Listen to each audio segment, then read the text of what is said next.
स्वागत है एक बार फिर से चुनाव अड्डा में। और आज हम लोग छठवें चरण और दिल्ली हरियाणा जैसे महत्वपूर्ण राज्यों की चर्चा कर रहे हैं। और दोनों पार्टी की मतलब दोनों ग्रुप्स की बहुत बड़ी स्टेक लगी हुई है इसमें। एक को रिटेन करना है, एक को गेन करना है। कैसे होगा पता नहीं। मनोज जी, पहले आप अपनी बात बताइए। आप वो कुछ दो सीटों पे कुछ चर्चा करना चाह रहे थे। अरे ये एक छोटा सवाल मुझे 10 सेकंड के चाहिए। ये जमुना पार जो सारे व्यापारी रहते हैं, कौन सी सीट में आएंगे राहुल जी? ये किसको फायदा दिलाएंगे? प्रवीण खंडेलवाल के समर्थक?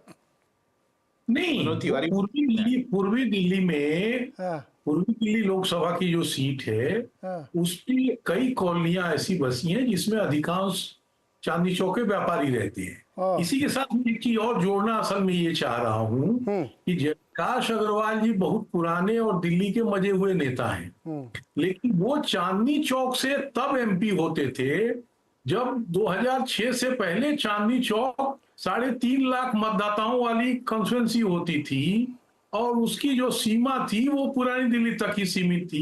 अब का चांदनी चौक बॉर्डर तक पहुंचा हुआ है और उसमें अशोक विहार, वजीरपुर और नयाने जो तमाम तरह के जो मोहल्ले बसे हैं उसमें वो स्थिति नहीं है, ना वोट का वो समीकरण है।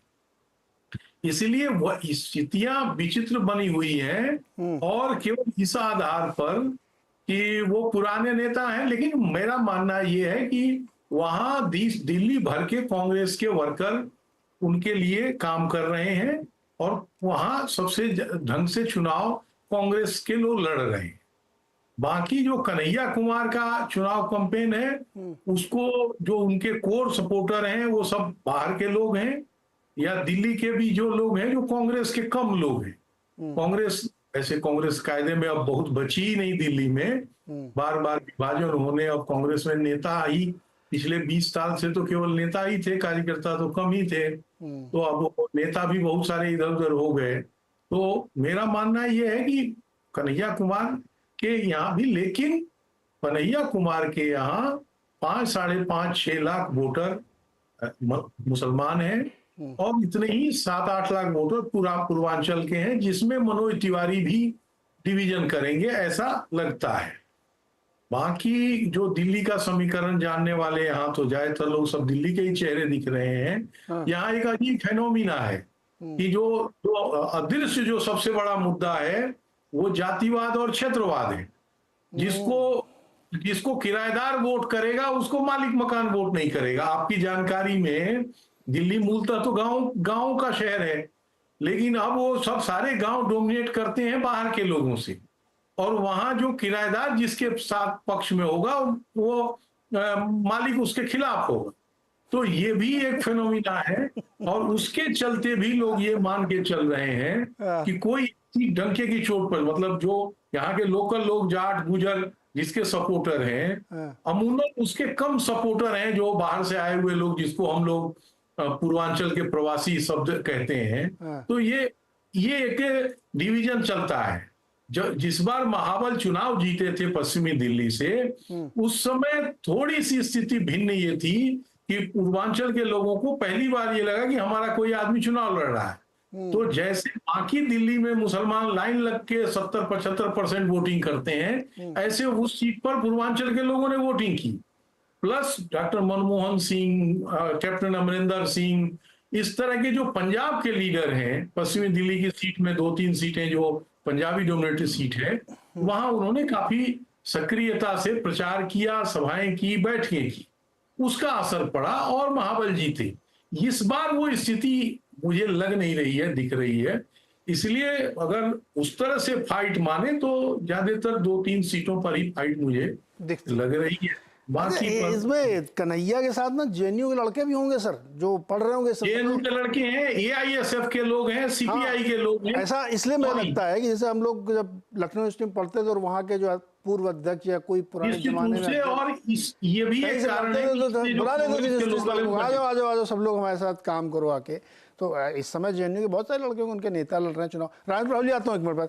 सतीश जी, मैं जब मैं चांदनी चौक की बात कर रहा था ना, तो मैं बड़े सोच के बात कर रहा था। देखिए, चांदनी चौक की अगर आप सीट को देखेंगे तो उसमें आदर्श नगर, शालीमार बाग, शकूर बस्ती, त्रिनगर, ये वजीरपुर, मॉडल टाउन, सदर बाजार, चांदनी चौक, मटिया महल, बल्ली मारान, ये सारे इलाके आते हैं। इसमें तो बहुत कम इलाके जो है, शायद ही कोई इलाका जो यमुना पार का इलाका हो। तो इसलिए मैंने ये कहा था, और वो सही बोल रहे हैं, वेस्ट जो ईस्ट दिल्ली और जो नॉर्थ ईस्ट दिल्ली है, इसमें जो यमुना पार के इलाके हैं वो जो है वोट करेंगे। बल्ली मारान का नाम लिया, मेरे को गाना याद आ गया, बहुत शानदार गाना है, बल्ली मारान नाम आता है उसमें। सतीश जी, पहले तो मेरा सवाल ये है कि मैंने आपसे कहा था कि राहुल जी और केजरीवाल जी ने मिलकर धुआंधार रैली क्यों नहीं की दिल्ली में, और पंजाब में दोनों लड़ रहे हैं अलग अलग। तो आज मैंने शाम को सुना कि रीना गुप्ता जी जो उनकी प्रवक्ता, उन्होंने कहा कि हम 13 की 13 सीट जीतेंगे आम आदमी वाले। फिर रागिनी नायक ने कहा कि हम भी जीत सकते हैं 13 की 13। बगल का राज्य है सर, रिश्तेदारियां हैं दिल्ली पंजाब में, चुनाव साथ में लड़ रहे हैं लेकिन रैली नहीं करी, क्यों? देखिए, आश्चर्य की बात है कि जब आप पार्टी और कांग्रेस पार्टी का गठबंधन हुआ, पहले भी वो गुजरात में एक दूसरे के खिलाफ ही लड़े थे। दूसरी बात है कि ऑपोजिशन स्पेस का किंग कौन हो, इसकी भी मुझे लगता है कि अंदर अंदर कुछ न कुछ कसमकस है। तो ये मेन कारण रहा होगा। दूसरी बात, उसके उल्टे एक काउंटर क्वेश्चन है, अगर मैं पार्टी प्रवक्ता नहीं हूं तो मैं एक काउंटर क्वेश्चन है, हर बार जेडीयू वाले आते थे दिल्ली में प्रचार करने, बीजेपी के साथ रहते थे, वो आए हैं क्या? पहली ये भी सवाल है। लेकिन ये कोई बड़ा सवाल नहीं है, ये समझी जा सकती है कि हाँ वो लड़ रहा है, वहाँ ये लड़ रहा है, ये इसके खिलाफ है। अभी कितने अभी इधर है, उधर चले जाएंगे, चुनाव के बाद उधर वाले इधर चले आएंगे, आप देखते रहिए ना, सब जानते ही है, ये कोई मुद्दा नहीं है। दूसरी बात, इंटरजेक्शन करूं, एक मिनट, छोटा सा एकदम नन्हा। हाँ बोलिए ना भाई, आप इंटरजेक्शन ही करिए। हाँ, जब इंडिया गठबंधन बन रहा था तो आप हमेशा कहते थे कि ये सब मिल के एक मंच पर क्यों नहीं खड़े होते, एक साथ दिखें एक फोटो में तो दबाव बनेगा। अब आप कह रहे हो कि नहीं यार, तो कोई फर्क ही नहीं पड़ रहा है। नहीं, मैं नहीं कह रहा हूं फर्क पड़ रहा है, मैंने आपका जवाब दे दिया, आपने सुना नहीं। मैं तो ये कहता था कि इंडिया बिखर जाएगा। दिया सर आपने। नहीं, देखिए, जब आपको सवाल का जवाब मिला तब आपको लगने लगा कि वो सवाल है। मैं दूसरी बात कहना चाह रहा हूं, आपको समझ में आ गया कि मैंने क्या बोला है, आप जानते हैं ना। मैं तो कह रहा हूं कि इसी में से देखिएगा, आप पत्रकारों में ही देखिएगा, आधा अभी इस तरफ के है ना, कल को अगर कुछ ऐसा बात है तो उधर चले जाएंगे। ऐसा भी होता है कि कुछ ठिकाना ही नहीं है कोई आज के डेट में ना। पॉलिटिक्स हाँ प्रोफेशनल है, और पॉलिटिशियन से ज्यादा कौन प्रोफेशनल है, और सारे ये तो गठबंधन वगैरह कहने। दूसरी बात अभी युवा की बात की गई थी। हाँ। युवा लाइन नहीं लग रहा है, ये नहीं लग रहा है, ये कोई भी हमें कह दे कि युवा का मुद्दा नहीं है तो मैं कतई मानने के लिए नहीं, मैं कमेंटेटिंग छोड़ दूंगा, पहली बात। दूसरी बात, साथ में 2019 और 2024 में बहुत फर्क है, इस चीज को भूलिए मत, बहुत फर्क है। और इसको इतना टाइम नहीं आपके बात सुनने के लिए। और ये कोई कहे कि भ्रष्टाचार, देखिए भ्रष्टाचार का मुद्दा तो नल्लीफाई होता है, इधर का भी, उधर का वॉशिंग पाउडर, इधर का वॉशिंग पाउडर, वॉशिंगे पाउडर आपस में एक दूसरे से मिल जाता है। तो लेकिन जब भ्रष्टाचार, महंगाई और बेरोजगारी और किसानी जब मिलते हैं ना एक दूसरे से, ये मुद्दा जरूर बनता। मैं नहीं कह रहा हूं कि हिंदुत्व मुद्दा नहीं होगा, मैं नहीं कहता हूं कि राष्ट्रवाद मुद्दा नहीं होगा, होगा अंदर अंदर होगा। लेकिन क्या होता है कि जब हिंदुत्व, हम तो कहते हैं कि अगर फरवरी में भाजपा चुनाव करती तो हो सकता है 450 सीट भी ले आती। लेकिन जिस तरह से हिंदुत्व के भीतर कास्ट ऑर्डर में जो खलबली, बाएं दाएं उलट पलट प्रोपेगेंडा करके ही बनाया गया है, तो मुझे लगता है कि एक संघर्ष है हर जगह, और अब हर मुद्दे मिल जाते एक दूसरे से। ओके, हर्षवर्धन जी, क्या अब तक के चरण में कितने, बहुत सारी सीटें हो चुकी, बहुमत के मार्ग से काफी ऊपर की सीटें हो चुकी हैं, क्या आपको लगता है कि मतपेटियों में निर्णय बंद हो चुका है, अब खाली उसके ऊपर की काम हो रहे हैं आइदर साइड? नीरज जी, इसमें कोई भ्रम नहीं है। नरेंद्र मोदी को क्लियर कट मैंडेट मिल चुका है, इसमें कोई भ्रम नहीं है। भारतीय जनता पार्टी अकेले 285-90 सीटें जीत चुकी है अभी तक, जो चुनाव के मतदान हुए हैं, जीत चुकी है। इसमें कोई भ्रम नहीं। हाँ। और आपने एक सवाल पूछा, उसका जवाब ये है कि आप अभी राहुल गांधी एक संविधान सम्मान सम्मेलन में बोले हैं कल। हाँ। हिस्सा, चूंकि पहले आपने सवाल पूछा होता तो मैं कहता कि वो कटवा के चलवा दीजिए, उसमें उन्होंने कहा है कि देश में 2 मुख्यमंत्री जेल गए और जो पहले जेल गया आदिवासी मुख्यमंत्री वो अभी तक बाहर नहीं आया। इस देश की कानून व्यवस्था, सारा तंत्र वो आदिवासियों, दलितों, पिछड़ों सबके खिलाफ है। दरअसल वो पूरा बयान सुनेंगे ना, तब आपको समझ में आएगा कि अरविंद केजरीवाल के खिलाफ कैसे राहुल गांधी ने बोला। बावजूद इसके कि कपिल सिब्बल भी एक समय के कांग्रेसी नेता ही हैं, भले निर्दलीय समाजवादी पार्टी के समर्थन से राज्यसभा में है। अभिषेक मनु सिंघवी तो अभी भी कांग्रेसी नेता हैं, भले ये चर्चा अफवाह उड़ रही कि वो भी आम आदमी पार्टी के समर्थन से राज्यसभा जाना चाहते। दोनों देश के सबसे काबिल वकीलों में, एक वकील नहीं जमानत करा पाया हेमंत सोरेन की, एक ने करा दी अरविंद केजरीवाल की। अब आप कोई कहता रहे कि विशेष मिला या क्या बोला, वो न्यायाधीशों का और न्यायालय का सोचना है। लेकिन ये दिखाता है कि अरविंद केजरीवाल और राहुल गांधी दोनों को ये पता है कि 4 जून के परिणाम के बाद हमारा अस्तित्व कितना बचेगा, इसी पर आगे की लड़ाई होगी।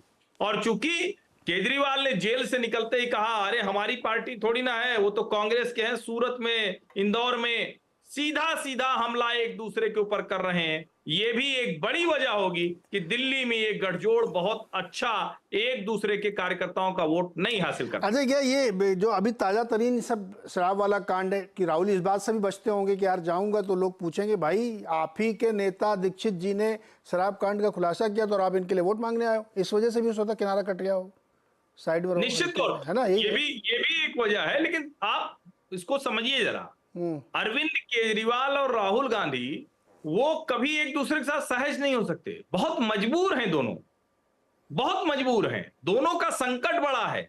और पंजाब में मैं मतलब बहुत उम्मीद भारतीय जनता पार्टी को नहीं है, लेकिन पहली बार 6 सीटों पर भारतीय जनता पार्टी बहुत अच्छे प्रत्याशी उतारने में कामयाब हुई है, भले वो कांग्रेस और आम आदमी पार्टी से आए हों या डिप्लोमेट्स हों या आईएएस ऑफिसर हों, 6 सीटें 13 में से। अच्छा, जैसे मुझे लगता है कि 4 जून के बाद जो भी परिणाम आएगा, अगर मैं इसलिए लगा रहा हूँ क्योंकि हमें नहीं पता, हम अंदाजा लगा रहे हैं, अगर मान लीजिए एनडीए भारी बहुमत के साथ जीत के आ गया, ये सरकार उसकी बन गई, तो फिर ये जो अभी इंडिया अलायंस बना इसमें बहुत लड़ाई होने वाली है। हर चुनाव के बाद देखो ना, 2 लड़के यूपी में लड़े, फिर कैसा बुआ भतीजे लड़े, फिर कैसा, मुझे लगता है ये सब होने वाला है 4 जून के बाद। अगर मैंने इसलिए लगाया, मुझे नहीं पता रिजल्ट क्या है। हो तो अभी रहा है, दिख नहीं रहा। खुल के होगा गुरु, अभी अब मैं एंकर हूं, मैं बोल नहीं सकता हूँ, बहुत खुल के होगा, आप देखिएगा अभी। और राहुल का जिस बयान की आप बात कर रहे हैं उसको मैंने सुना है, उससे तो ऐसा लगता है वो जुडिशरी पे क्वेश्चन कर रहे हैं, जुडिशरी पे क्वेश्चन कर रहे हैं। और भाई साहब आप सो मोटो नोटिस लेके छोड़ो ना हेमंत सोरेन को, उनको क्या बंद किया, वो भी प्रचार करना चाहते हैं अपनी पार्टी के लिए। लेकिन खैर अभी मेरे को 30 सेकंड बाकी है, सतीश जी के पास जाना जरूरी है। सतीश जी, प्रशांत किशोर का नाम सुनकर इतना भड़क क्यों गए थे? अच्छा, उनकी बात से असहमत है क्या? मैं जितने भी ओपिनियन पोल वाले होते मेरा आप बायस के ही है, वो ओपिनियन बनाने का काम करते हैं, इसलिए मैं भड़क ही जाता हूँ क्यों भाई, ओपिनियन क्यों देना है भाई पार्टी के। देखिए, जब पत्रकार प्रवक्ता बन जाए पार्टी का तब मुझे बहुत चिढ़ लगती है। और जो नेता जो है, कल को नेता बिहार में, फिर वो पोलस्टर, फिर वो इधर का नेता भारत जोड़ो में चले, वो हो जाए पोलस्टर, ये क्या मतलब है साहब? ये क्या मजाक है? मैं रहूं ना, मैं अगर रहूं तो ओपिनियन पोल बंद कर दूं, बस उसको बैन ही कर दूं। ऐसा मत करो सर, तो पता है पूरा ये धंधा है। शानदार चर्चा मैं कैसे करूंगा? आप ये मैं आपको करने नहीं दूंगा, ये ऐसा कैसे बंद कर देंगे? ऐसा नहीं होना। अरे आप चर्चा किस लिए करते हैं? इसलिए ना, आप चर्चा इसलिए करते हैं ना, ये कोई उद्देश्य है ना, उद्देश्य के पीछे आप चर्चा करते हैं। नहीं, उद्देश्य क्या है? ये मजाक बना के रखा हुआ है क्या है? आपके साथ शो खत्म करना है, सबको विंडो में दिखा भाई, शो ऐसे अकेले मत खत्म करो। उद्देश्य ये होता है कि चुनाव से पहले जनता क्या सोच रही है उसके मूड को समझना, क्योंकि ये चुनाव हमारे आपके लिए हो रहा है। ये चुनाव राहुल गांधी और मोदी जी के लिए थोड़ी हो रहा है, हमारे भविष्य, हमारे मुस्तकबिल को तय करने के लिए हो रहा है। इसलिए हमको वो गेज करना जरूरी है। और आखिरी में एक बात, खाली ख्वाहिशों को खबर का रंग देना पत्रकारों को आता है सर। बहुत बहुत शुक्रिया हमारे साथ जुड़ने के लिए।